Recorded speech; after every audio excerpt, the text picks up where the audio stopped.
सबसे बड़ा पुण्य। एक राजा बहुत बड़ा प्रजापालक था, हमेशा प्रजा के हित में प्रयत्नशील रहता था। वह इतना कर्मठ था कि अपना सुख ऐशो आराम सब छोड़कर सारा समय जन कल्याण में ही लगा देता था। यहाँ तक कि जो मोक्ष का साधन है अर्थात भगवत भजन, उसके लिए भी वह समय नहीं निकाल पाता था। एक सुबह राजा वन की तरफ भ्रमण करने के लिए जा रहा था कि उसे एक देव के दर्शन हुए।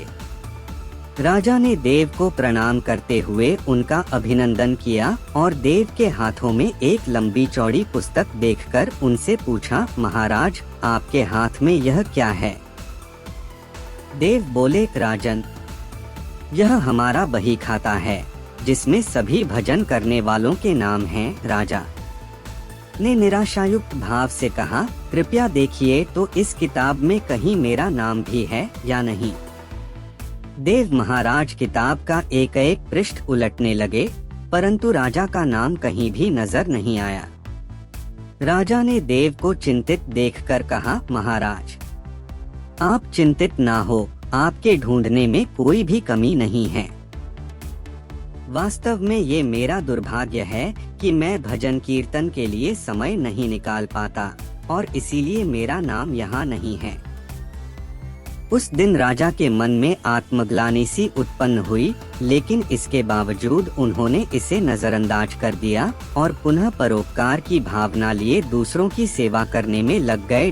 कुछ दिन बाद राजा फिर सुबह वन की तरफ टहलने के लिए निकले तो उन्हें वही देव महाराज के दर्शन हुए। इस बार भी उनके हाथ में एक पुस्तक थी। इस पुस्तक के रंग और आकार में बहुत भेद था और यह पहली वाली से काफी छोटी भी नी। राजा ने फिर उन्हें प्रणाम करते हुए पूछा, महाराज आज कौन सा बही खाता आपने हाथों में लिया हुआ है? देव ने कहा, राजन आज के बही खाते में उन लोगों का नाम लिखा है जो ईश्वर को सबसे अधिक प्रिय हैं।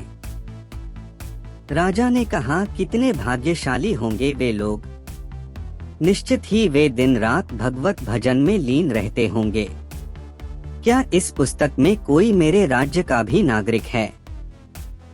देव महाराज ने बही खाता खोला और ये क्या, पहले पन्ने पर पहला नाम राजा का ही था। राजा ने आश्चर्यचकित होकर पूछा, महाराज मेरा नाम इसमें कैसे लिखा हुआ है? मैं तो मंदिर भी कभी कभार ही जाता हूँ। देव ने कहा, राजन इसमें आश्चर्य की क्या बात है?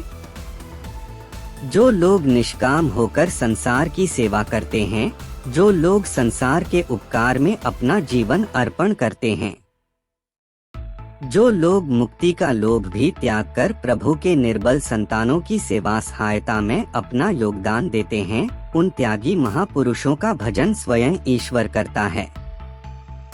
ऐ राजन तू मत पछता कि तू पूजा पाठ नहीं करता, लोगों की सेवा कर, तू असल में भगवान की ही पूजा करता है। परोपकार और निस्वार्थ लोक सेवा किसी भी उपासना से बढ़कर हैं। देव ने वेदों का उदाहरण देते हुए कहा, कुर्वने वह कर्माणि जिजीविषेक्षण समाह एवान्त्वाप नान्यतो अस्ति व कर्म लिप्यते नरे। अर्थात कर्म करते हुए 100 वर्ष जीने की इच्छा करो तो कर्म बंधन में लिप्त हो जाओगे। राजन भगवान दीनदयालु हैं, उन्हें खुशामद नहीं भाती बल्कि आचरण भाता है। सच्ची भक्ति तो यही है कि परोपकार करो, दीन दुखियों का हित साधन करो। अनाथ, विधवा, किसान व निर्धन आज अत्याचारियों से सताए जाते हैं, इनकी प्रथा शक्ति सहायता और सेवा करो और यही परम भक्ति है।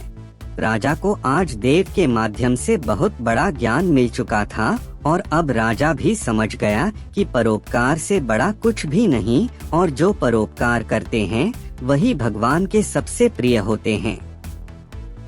मित्रों, जो व्यक्ति निस्वार्थ भाव से लोगों की सेवा करने के लिए आगे आते हैं, परमात्मा हर समय उनके कल्याण के लिए यत्न करता है।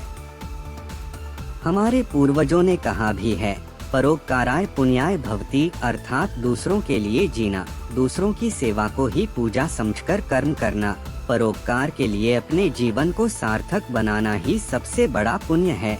और जब आप भी ऐसा करेंगे तो स्वतः ही आप वह ईश्वर के प्रिय भक्तों में शामिल हो जाएंगे।